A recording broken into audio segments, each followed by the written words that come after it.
Good morning, everyone. It is the video for your chapter 1 of biology, that is crop production. So, in the previous video, we had read about the methods of crop production, that was the sowing and the seed selection. And we have read some terms like nursery, seedlings, transplantation. ठीक है, तो आज हम लोग पढ़ेंगे that is manuring. तो manuring किसको बोलते हैं? तो मैन्योरिंग में होता क्या है?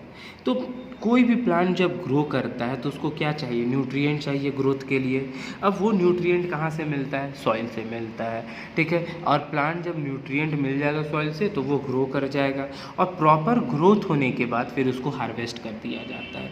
फिर से मान लीजिए उसी फील्ड में फिर से क्रॉप को ग्रो करवाए, फिर से सॉइल से न्यूट्रिएंट ले लिया, फिर से वो ग्रो किया और हार्वेस्ट कर लिए. तो ये जब लंबे समय तक, लॉन्ग टाइम तक जब ये प्रोसेस होता है, ग्रोइंग क्रॉप, फिर हार्वेस्टिंग, फिर ग्रोइंग, हार्वेस्टिंग, तो उसका जो न्यूट्रिएंट है ना वो सॉइल से सारा ख़त्म हो जाता है. They are taken away. ठीक है, इससे सारा ख़त्म हो जाता है. उसके बाद जो क्रॉप है, crops yields to start falling. Crop जो है वो धीरे धीरे गिरने लगता है. ठीक है, वो ख़त्म होने लगता है. अब वो जैसे ही क्रॉप धीरे धीरे ख़त्म होने लगता है तो अब इसको फिर से न्यूट्रिएंट चाहिए. ये जो क्रॉप ग्रो करवा रहे हैं उसको न्यूट्रिएंट चाहिए, तो वो न्यूट्रिएंट रिप्लेनिश करेगा, उसको भरपाई करना होगा टाइम टू टाइम. तो ये कैसे होगा? तो क्रॉप का जो रिप्लेनिशमेंट है, ठीक है, जो न्यूट्रिएंट का रिप्लेनिशमेंट है, ये दो मेथड से होता है. या तो एक होगा नेचुरल मेथड, ठीक है, या फिर आर्टिफिशियल मेथड, मैन मेड होता है, that is by adding manures या फिर फर्टिलाइजर्स. यही दो मेथड से हम लोग कर सकते हैं, एक नेचुरल मेथड या फिर मैन्योर्स और फर्टिलाइजर डालकर. तो सबसे पहला हम लोग पढ़ेंगे अभी डैट इज़ नेचुरल मेथड. तो नेचुरल मेथड में क्या हो जाएगा? नेचुरल मेथड, तो नेचुरल मेथड्स में हम लोग यूज़ करेंगे डैट इज़ फर्स्ट है फील्ड फैलो. फील्ड फैलो, तो फील्ड फैलो में होता क्या है? तो ये एक ऐसा मेथड है जिसमें allowing the land to naturally regain its nutrient. ठीक है, एक फील्ड है, इसमें क्या करें? क्रॉप ग्रो करवाए. एक सीज़न के लिए क्रॉप ग्रो करवाए, सपोज़ यहाँ पर राइस ग्रो करवाए. अगले जब सीज़न आएगा फिर राइस का, लाइक जून जुलाई में हम राइस को सो किए, सितंबर अक्टूबर में उसको हार्वेस्ट कर लिए. फिर से जब जून जुलाई का सीज़न आएगा उसमें हम क्या करेंगे? राइस को ग्रो नहीं करवाएंगे, उस समय फील्ड को छोड़ देंगे, और छोड़ने के बाद ठीक है फ्री कर देंगे उसको, फैलो कर देंगे. फैलो मतलब वही फ्री कर देना. उसको छोड़ देंगे. छोड़ने के बाद उसमें क्या डालेंगे? इस फील्ड में डेड प्लांट्स, ठीक है, एनिमल्स, ऑर्गेनिक मैटर, ये सब सारा डालेंगे. जिसके चलते क्या होगा, जैसे ही ये सब डालेंगे तो वो धीरे धीरे एक्यूमुलेट हो जाएगा, वो जमा होने लगेगा, डिकम्पोज करेगा, और डिकम्पोज होने के बाद वो सॉइल को न्यूट्रिएंट पहुंचाएगा. तो ये जो डेड प्लांट है, एनिमल्स, ऑर्गेनिक मैटर है, ये सारा क्या होगा? सारे डिकम्पोज करेंगे. ठीक है, बायोडिग्रेडेबल है तो डिकम्पोज करेगा, सड़ेगा. सड़ने के बाद वही फिर न्यूट्रिएंट पहुँचाएंगे सॉइल को. ठीक है, ये सॉइल को न्यूट्रिएंट पहुंचाता है. फिर सेकेंड मेथड क्या हो जाएगा? सेकेंड मेथड हो जाएगा that is crop rotation. Crop rotation में होता क्या है? तो each crop uses more of some nutrient और लेस. कोई भी क्रॉप है, ठीक है, या तो वो ज़्यादा न्यूट्रिएंट लेगा या तो वो कम न्यूट्रिएंट लेगा. ठीक है, farmer therefore change their crop in each season so that soil is not depleted to any particular nutrient. तो सीज़न बाई सीज़न, लाइक अभी मान लीजिए आया रबी का, तो रबी में जब हम राइस ग्रो करवाए, ठीक है, रबी में राइस ग्रो करवाए. नेक्स्ट जब आया खरीफ का तो उसमें हम क्या किए? खरीफ जब आया, खरीफ सीज़न जब आया, ठीक है, खरीफ सीज़न जब आया तो उसमें हम राइस ग्रो करवाए. फिर नेक्स्ट सीज़न जब रबी का आया तो इसमें हम क्या किए? पी ग्रो करवा दिए. ठीक है, तो एक टाइम में यहाँ पर तो क्रॉप ग्रो हो गया, सीरियल्स क्रॉप ग्रो हो गया.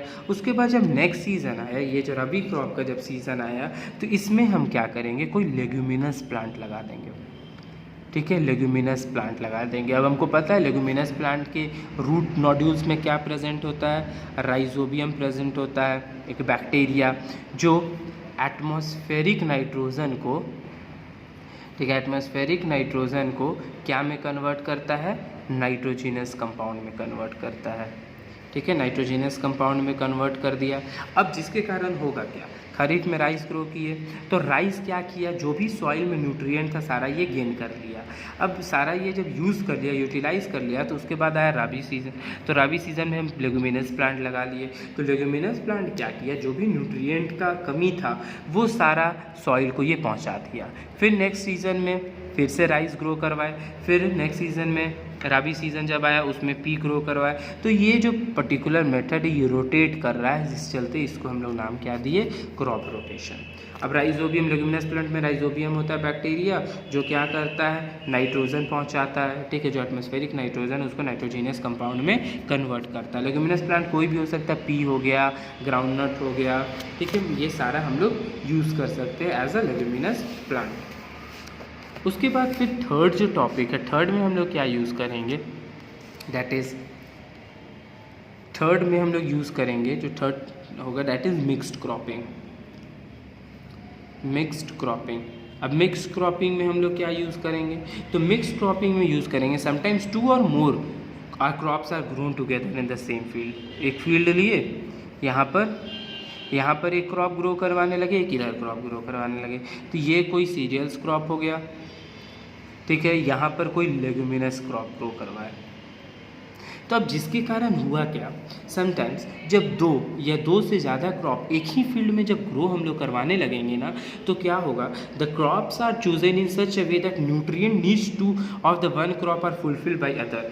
ये मान लीजिए यहाँ पर राइस जब ग्रो करवाए तो राइस सारा न्यूट्रिएंट सॉइल से ले लिया, लेकिन यहाँ पर लेगुमिनस प्लांट है, ये न्यूट्रिएंट सॉइल को पहुँचा रहा है। तो एनी लेगुमिनस प्लांट, सोयाबीन हो गया, ग्रीन पीस हो गया, बीन हो गया, पी हो गया, ठीक है, तो ये सब क्या कर रहा है, न्यूट्रिएंट पहुंचा रहा है। लेकिन जो भी सीरियल्स क्रॉप हो गया, वीट हो गया, राइस हो गया, ये सब क्या कर रहा है, न्यूट्रिएंट को गेन कर ले रहा है। तो जिसके चलते एक यहाँ पर जो पीरियड है वो बंधा हुआ है कि ये न्यूट्रिएंट ले रहा है, ये न्यूट्रिएंट को पहुंचा दे रहा है। तो एक क्रॉपिंग यहाँ पर इसी को बोला जाता है मिक्स्ड क्रॉपिंग, जब 2 या 2 से ज़्यादा क्रॉप एक ही फील्ड में ग्रो करवाए और उसका जो रिक्वायरमेंट है, जो क्रॉप का रिक्वायरमेंट है, दैट इज उसका जो न्यूट्रिएंट है वो रीगेन होता जाए, तो हम लोग उसको क्या बोलते हैं, मिक्स्ड क्रॉपिंग बोलते हैं। तो however these natural methods alone are not enough, ठीक है, ये जो हम लोग 3 मेथड पढ़े, फील्ड फैलो, क्रॉप रोटेशन और मिक्स्ड क्रॉपिंग, ये तीनों जो है अकेले सिर्फ काम नहीं कर सकता है, न्यूट्रिएंट को नहीं पहुंचा सकता है। तो उसके साथ और क्या होता है, तो फर्टिलिटी को मेंटेन करने के लिए हम लोग एक्सटर्नल मैन्योर्स डालते हैं, फर्टिलाइजर्स डालते हैं, ठीक है, ये सब डालते हैं, जिसके चलते सॉइल का जो न्यूट्रिएंट है वो रीगेन कर सके। तो जो नेक्स्ट हम लोग पढ़ेंगे that is using fertilizers and manures.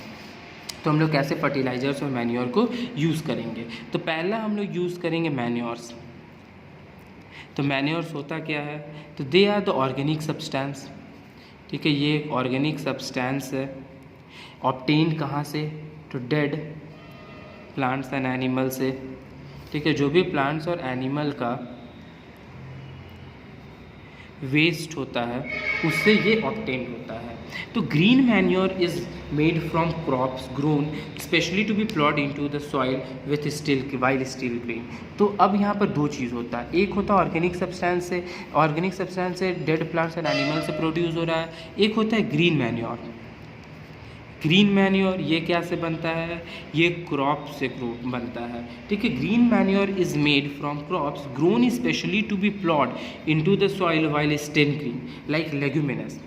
तो ग्रीन मैन्योर किससे बनता है, उस क्रॉप से जो काटने के बाद, ठीक है, अभी तक वो कटा नहीं है, ठीक है, तो ये ग्रीन मैन्योर किससे बनेगा, उस क्रॉप से जो क्या करेंगे, क्रॉप के बगल में ही उसको ग्रो करवा देंगे, ठीक है। लाइक पी प्लांट जो होता है, जो लेगुमिनस प्लांट होता है, उसको हम लोग लगा देंगे उसके बगल में, ठीक है। लाइक एक यहाँ पर प्लांट ग्रो किया, अब प्लांट ग्रो करने के बाद बगल में ही क्या करेंगे, उस प्लांट को, लेगुमिनस प्लांट को अंदर में यहाँ पर लगा देंगे, जिसके कारण क्या होगा, ये तो लेगा सारा और ये न्यूट्रिएंट ले लिया ये प्लांट और ये न्यूट्रिएंट इसको देते रहेगा, जिसके चलते जो फर्टिलिटी है वो इम्प्रूव होगा ना।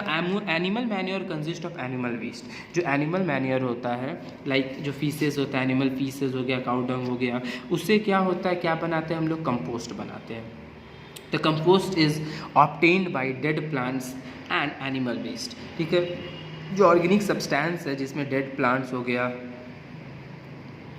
एनिमल वेस्ट हो गया, तो ये सब सारा कहाँ से आता है, इसको ये क्या से बनता है, तो ये मैन्योर ही है, ये बनता है कंपोस्ट से। Compost is made by burning all available organic matter in a pit. तो कंपोस्ट कैसे बनाया जाता है, ग्राउंड है उसको एक पिट बनाए, ठीक है, डग किए, अब डग करने के बाद ग्रीन डेड प्लांट्स इसमें डाल दिए, एनिमल्स डाल दिए, एनिमल का वेस्ट डाल दिए, सारा इसमें डाल दिए।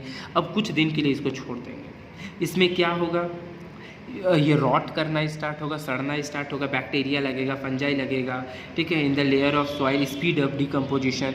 इसमें जैसे ही बैक्टीरिया फंजाई लगेगा डिकम्पोजिशन होना स्टार्ट होगा, नहीं होगा तो एक्सटर्नली हम लोग बैक्टीरिया फंजाई डाल देंगे जिसके कारण स्पीड हो जाएगा decomposition. And compost is rich in organic nutrient but not in some important nitrogen. अब ये जो कंपोस्ट है ये न्यूट्रिएंट में रिच है लेकिन इसमें कुछ नहीं होता, लाइक नाइट्रोजन नहीं होता है, फॉस्फोरस नहीं होता है, पोटेशियम नहीं होता है, ये सब कंपोस्ट में नहीं बन पाता है। तो ये सब हम लोग कहाँ से डालेंगे, तो ये सब हम लोग यूज़ करते हैं फर्टिलाइज़र्स से। ठीक है, ये जो फर्टिलाइज़र्स हम लोग डालते हैं वो मैन मेड होता है, ये ह्यूमन मेड होता है। Since they are human made, ठीक है, chemical substance that are obtain that contain one or more nutrient. ठीक है, ह्यूमन मेड होता है, एक और या फिर मोर देन वन न्यूट्रिएंट ये कंटेन करता है। अब जिसके कारण क्या होता है, प्लांट जो है उसको प्रॉपर न्यूट्रिएंट मिल पाता है और वो ग्रो कर पाता है। The most widely use fertilizers are, सबसे मैक्सिमम जो सब जगह यूज़ होता है that is NPK fertilizer. N means nitrogen, P means phosphorus and K means potassium. तो ये तीनों नॉर्मली ये सबसे ज़्यादा यूज फर्टिलाइजर्स होते हैं। ठीक है, that is NPK and they are easy to store and handle. Since they are soluble in water, they are directly absorbed by plants and greatly increase crop yield। ये manmade है, chemical से बनते हैं, but ये plant जो होता है ना ये पहले तो सॉल्यूबल है वाटर में सॉल्यूबल है, जिसके कारण जैसे ही उसको मिक्स किए डाले तो प्लांट इसको डायरेक्टली एब्जॉर्ब कर लेगा। प्लांट्स एब्जॉर्ब डायरेक्टली एब्जॉर्ब कर लिया और क्रॉप का प्रोडक्शन को इंक्रीज़ कर देता है। हाउएवर इफ़ ओवर यूज्ड, अगर ये फर्टिलाइज़र को ओवर यूज़ करेंगे तब क्या होगा, तो ओवर यूज़ जो होगा वो सॉइल को हार्म करेगा, सॉइल के फर्टिलिटी को हार्म करेगा, उसको मेकिंग इट पोरस, ठीक है, and harm the soil by making it porous, soil को पोरस बना देगा जिसके कारण पानी सारा ड्रेन कर जाएगा नीचे। And excess fertilizer get washed into the water bodies.